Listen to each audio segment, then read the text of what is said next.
And we are going to... Ooh, it's nighttime. So we are going to go... excuse me. We're going to go east. This is where we're starting from, Gatefront Ruins. If you've done everything in the last two videos and you've leveled up, you should either be at the same level as myself or higher, depending on how much you farmed runes. Remember that, like, you don't have to level up very much. We're going to ignore that for now. We're also going to ignore this guy for now. He is way too powerful for us at the moment.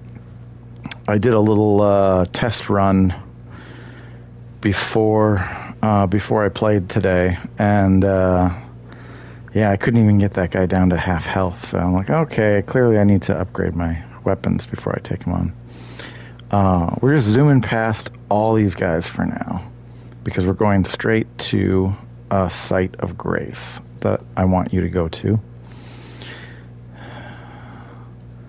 And it should be fairly simple route.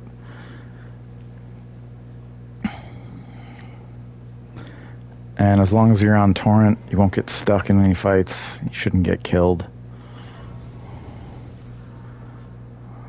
And this is where it is. We're in the uncharted territory with no map. Which actually, we'll probably get the map for it much later, actually. There's a little painting here, the Homing Instinct painting. I don't know if you picked any of these up before, but you examine them, and it basically, you go to the location that's depicted on the painting, and a little spirit shows up and then drops something for you. Before I continue on, I'm going to change up that, because I prefer to use the wolves when I do summon when I do summon spirit ashes. So really we're just going to that site of grace because we want to have more sites to be able to work from. Like, if you want to farm runes, that's a good one to start with, because you can go out and get several different groups of mobs and not be overwhelmed by the numbers. There's another site of grace around here. Ah, there it is.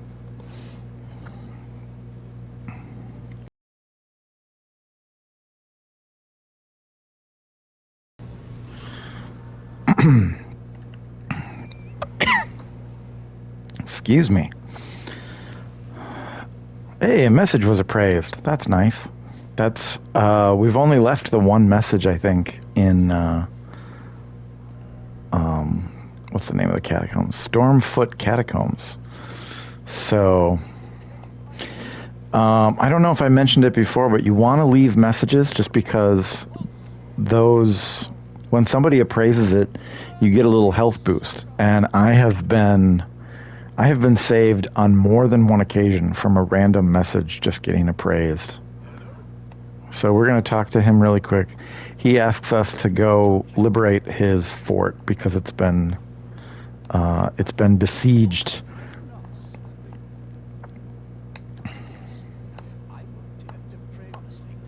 And he gives a lot of information kind of about this region. I am skipping through.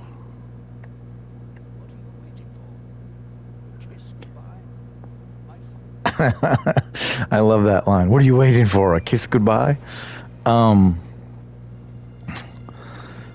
This area too, also, it has a ton of demi-humans here. I actually came to this area, I think, before I did the coastal cave, which is filled with demi-humans. And this is good practice for dealing with a mob.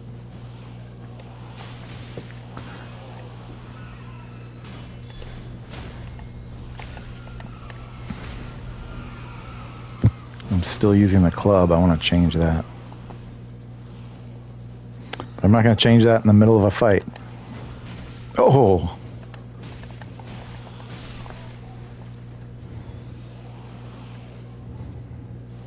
You notice how they try to circle you?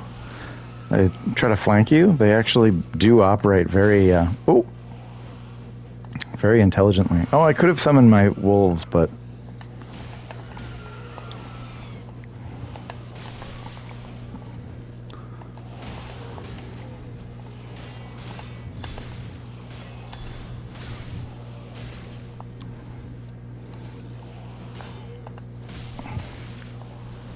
I do kind of love fighting these guys, despite the fact that I'm really bad at it.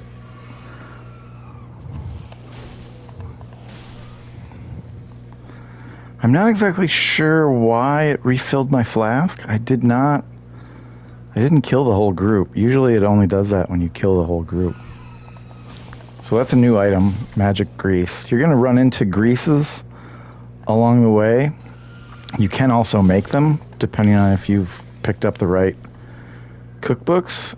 Greases will apply a damage effect to your weapon if you don't have an already applied magical effect on your weapon. So look at that. I'm back up. My flasks are fully restored, and I only lost a little bit of health, but I picked up about 600 runes with that fight. So continuing on down this road, this is the main item that I want you to pick up. We're going to go right through his legs, taunting him. He does not drop anything of significance. I would suggest, if you want to fight him, come to this site of grace first. And he's good practice for fighting a giant character. The Flask of Wondrous Physic.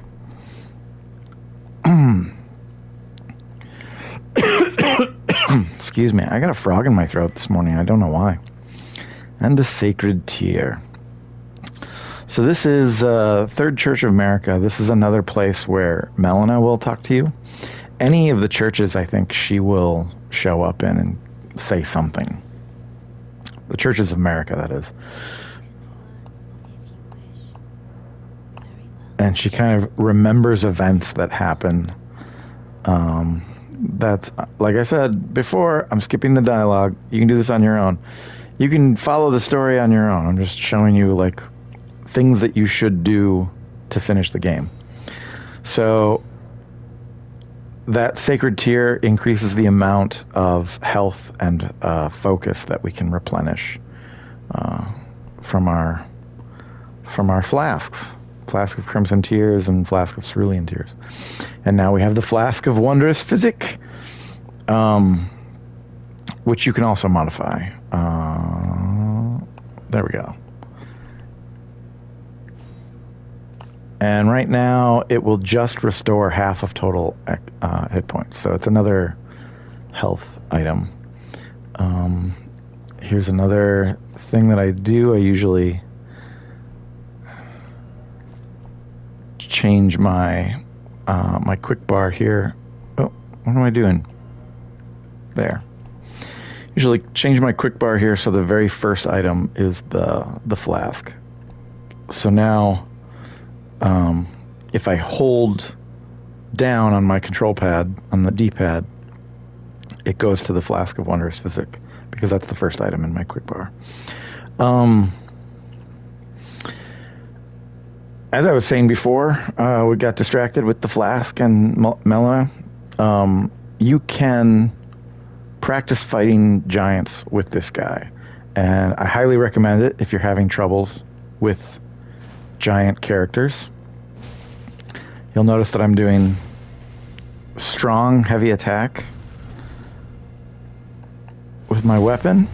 I'm holding the button down while I do a heavy attack. And I am locking on to his leg. Once I stagger him like this, I take the lock on off, because it will only hinder you after that.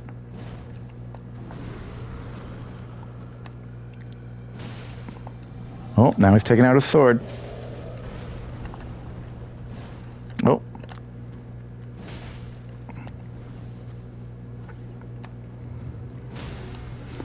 Got him again. Taking the lock on off. Unlocking, I guess I should say. And it only took 3 staggers to bring him down. I think that might have gone fast. Push back to my sword. And he dropped 1,000 runes. So, yeah, if you need runes early on, it's a good thing to practice fighting them. He didn't get, I think, more than 2 attacks off in that whole fight. So that's something to keep in mind, is that if you can dodge his attacks and stay behind him and do those heavy attacks on his legs, stagger him 2 or 3 times, and you should be able to take him out really easily. More Erdleaf flowers. Oh, I don't remember. Did I ever craft all of them? No, I didn't. Look at that. I've been picking up all of these Erdleaf flowers, but I haven't been making any Furl-calling finger remedies. I got 13 of them now. I probably don't need to collect any more. Gold-tinged excrement. Hey, look, it's a map. And a cookbook. There, we're going to go past all of these guys. We are going to another site of grace. If you stay on the road here... Oh, look at that, a Stake of America. Why would they put a Stake of America here? Probably because it's another church. I don't know why I'm picking up that early flower. I just have a habit of picking everything up. The one time you need something and you don't have it for crafting, and then you realize, oh, I've gone past this thing like 15 times, but now I can't find them anywhere when I need them. Like, that feeling goes away if you just pick up everything. Oh, look, mushroom. Okay. Site of Grace. So, Kenneth Heights Castle is right up here. I don't know if you ever finished that. You're not required to go further in the game, but you'll notice that everything that I've unlocked so far, the Site of Grace at the Artist Shack, the Mistwood Outskirts, and the Third Church of America, and now Fort Height West. This is pretty much the area that we're in right now. Blade the Half-Wolf is an NPC that's hanging out here. We can't interact with him yet. We're going to have to go back to Merchant Kale. That's actually what I'm going to do right now.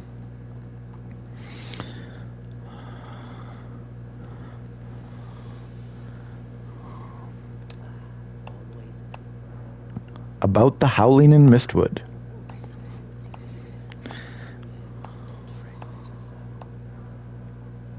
And he gives you the finger snap emote. We're gonna go back to Fort Height.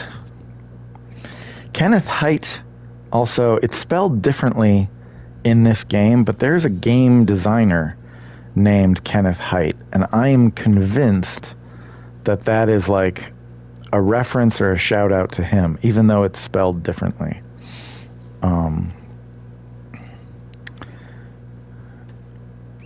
Kenneth Height is not only a game designer, but he wrote a column for a really long time that was about using historical events for role-playing games as like conspiracy theory kind of stuff.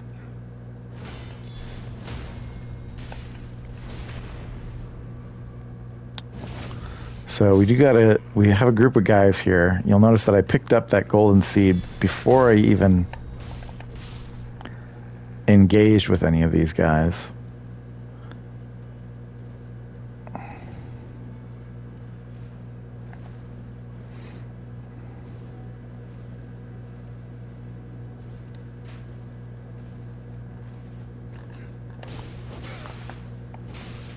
That I did not expect. The backstab I expected. Come on, dude.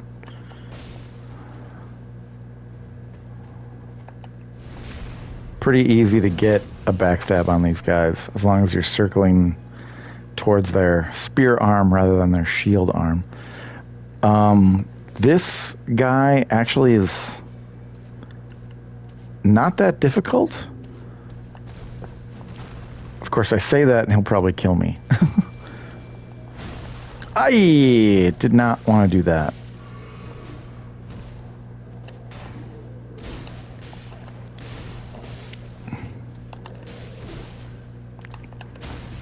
Yeah, I got the stagger. Just doing a lot of those strong R2 or jumping R2 attacks is really helpful. Those guys always drop sanctuary stones, and sanctuary stones are that's what's used to make healing stones later on. So a valuable component. If you can learn how to take down that, I call him a pumpkin head because I think his helmet looks like a pumpkin.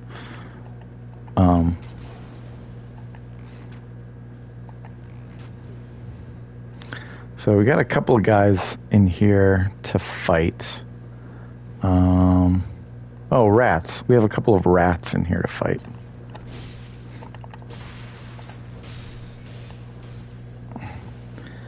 And my wolves are still with me, which is great.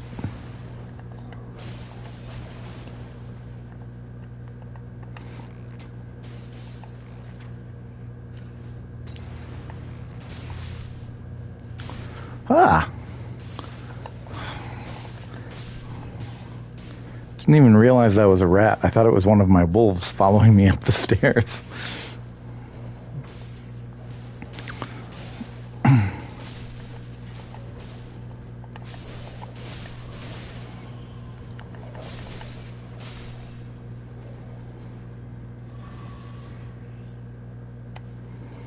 So we've killed that group.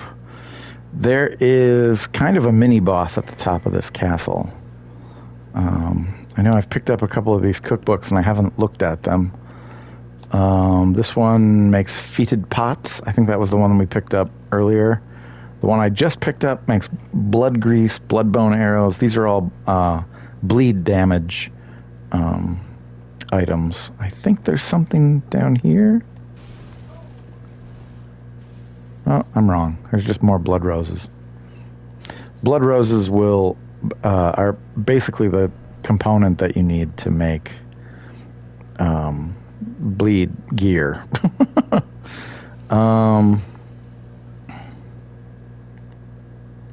Hey, look at that. This guy's still here.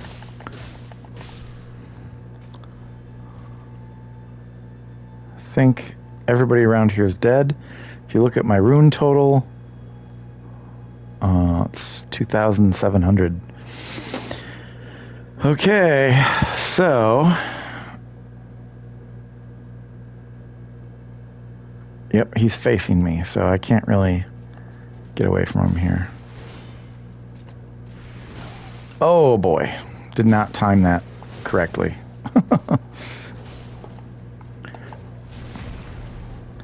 Got the backstab though. As long as he's distracted.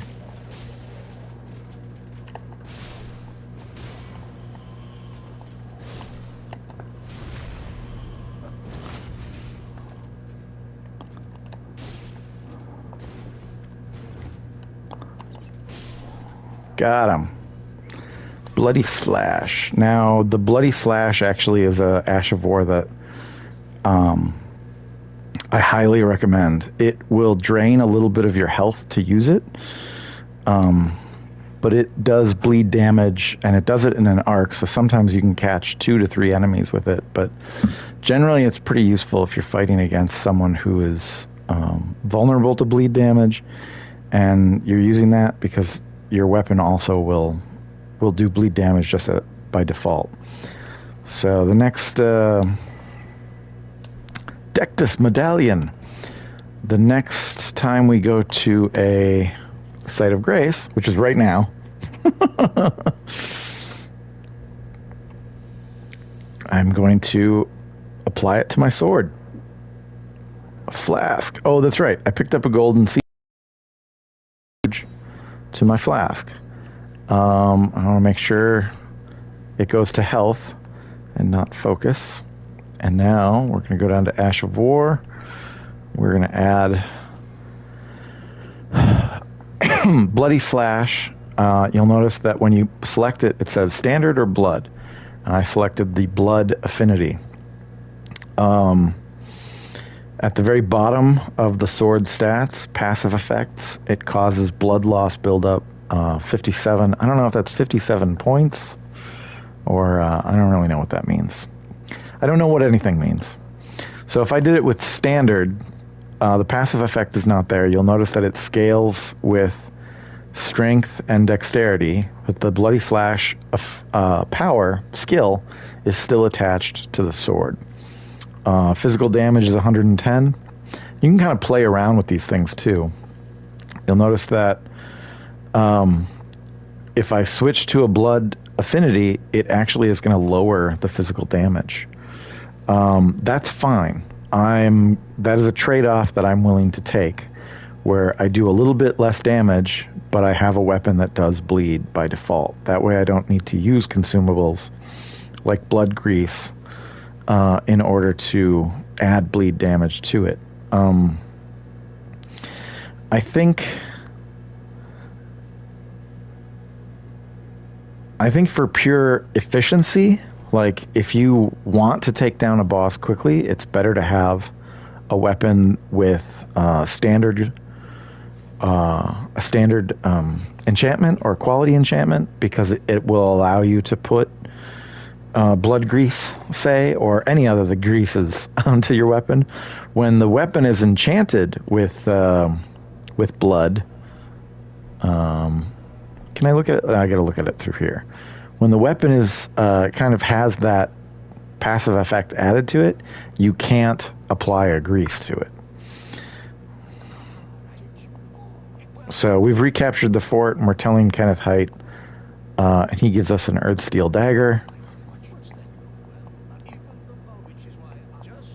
And he's explaining that demi-humans are not bad. They need to be included into the Golden Order. We're going to pledge our service, because when you pledge your service to him, you actually... this is following a quest line, actually, that is a particular ending for a different character, actually. And yeah, Blythe. That's the other person I wanted to interact with. We're going to go around the Mistwood again. The Mistwood is filled with rune bears, which... it's kind of a meme within the community. But rune bears are more difficult than most bosses. And I would agree with that assessment. For some reason, when I first started playing, I figured out a tactic to take them out really easily. And then, I took a break from the game and I came back to it and I completely forgot the tactic. It's like when you start using different tactics for different enemies, it's like there's over 300 different enemies in this game. So, and a lot of them require specific tactics to take down quickly. So it's a lot to keep track of. And you can hear this howling in these ruins, and there's a rune bear right there. Trina's Lily. We're not going to disturb the rune bear for now.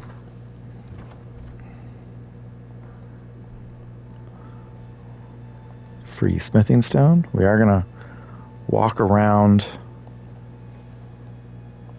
the entire ruins here, and right where this mushroom is,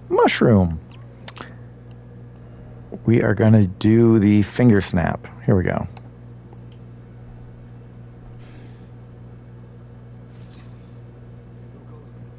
Oh. Blythe. So he's hunting Darrowell. Talking to him basically means that we can summon him now for a fight with a character named Darrowell. Darrowell is pretty challenging all by himself. And I think what I'm going to do right here is I am going to disturb the rune bear because we're going to come down into this cave. I don't remember what's down here, but I think it's useful. The axe talisman. I don't know if that's actually enhances charge attacks. Yeah, that actually will help me more than the fire talisman. So we're going to use that for now, and then we're going to sneak away.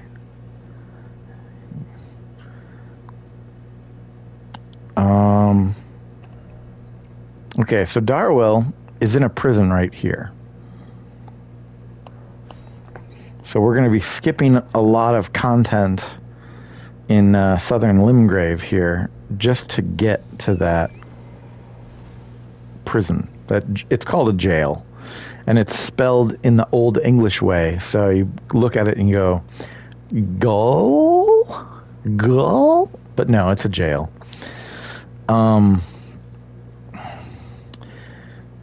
English is a bastard language, and it has been bastardized since it was a bastard language. This little summon sign here is for fighting a dragon that appears if we go into the middle of the lake. I think you've died to the dragon and you haven't beaten him yet. But yeah, you can summon help for that dragon fight, and that little I don't even know what they're called. It's like an effigy.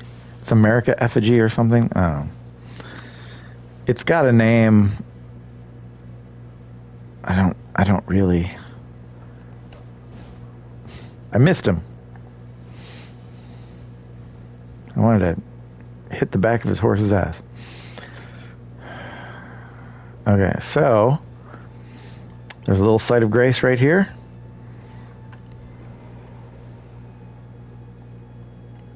I think, yeah, I'm fully stocked with everything. I'm at full health. So we're just going to go up to the jail. And I think that'll be the last thing I do today before we go into the Weeping Peninsula. And keep in mind, everything that we're doing right now it's really just practice. None of this is required to get to the end of the game, but it is... Oh, I thought there would be a summon sign over here. Maybe the summon sign appears when I go in. Everjail. There it is. So now we can summon Blythe.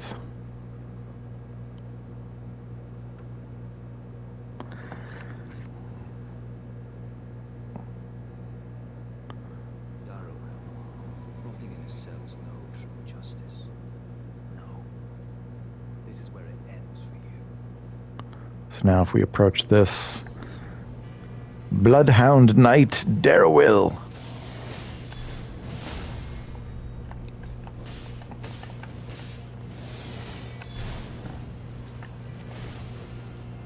Notice I'm keeping my guard up.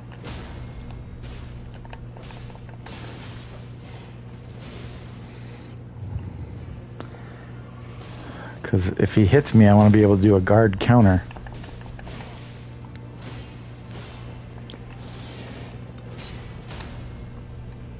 Picking my moment.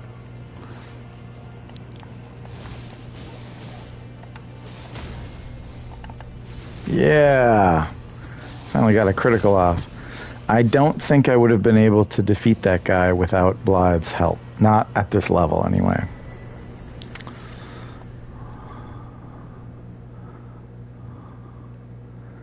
And then we get kicked out of the Everjail.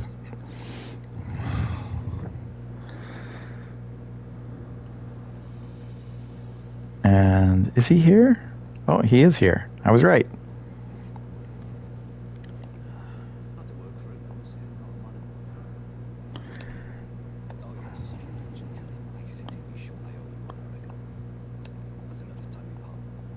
Okay, that's where he repeats his dialogue.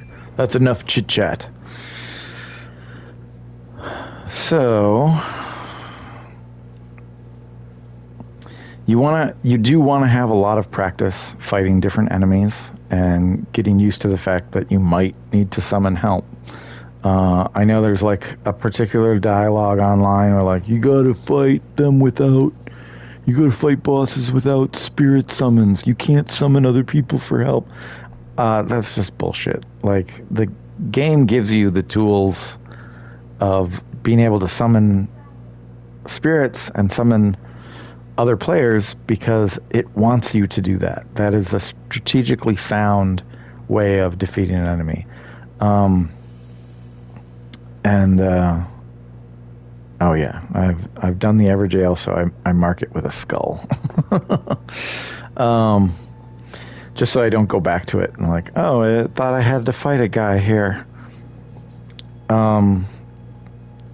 Yeah, if you're online, do not pay attention to the discourse. Because it's usually people, like, they see people doing challenge runs online and they think that's the only way to play the game. Like, you're not playing the game unless you're challenging yourself in the hardest, most difficult way possible. If that were true, we would all be using dance pads and be blindfolded while we're playing. So, slumbering egg. I'm only coming in this direction so that you can see where that painting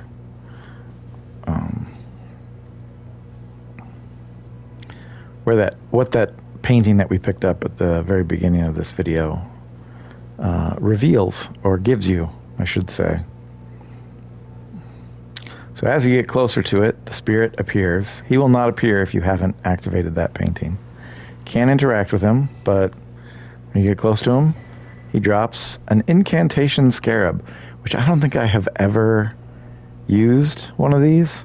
Slightly reduces the focus cost of incantations, but increases damage taken. Yeah, I don't think I've ever had a need for that. We got some bats flying around here. I think that's it for now. So tomorrow I'll go into the Weeping Peninsula area. And we won't explore all of it, but we are going to defeat the main boss of that area. So that tomorrow might be a longer video. Yeah. I'll see you later, Brian.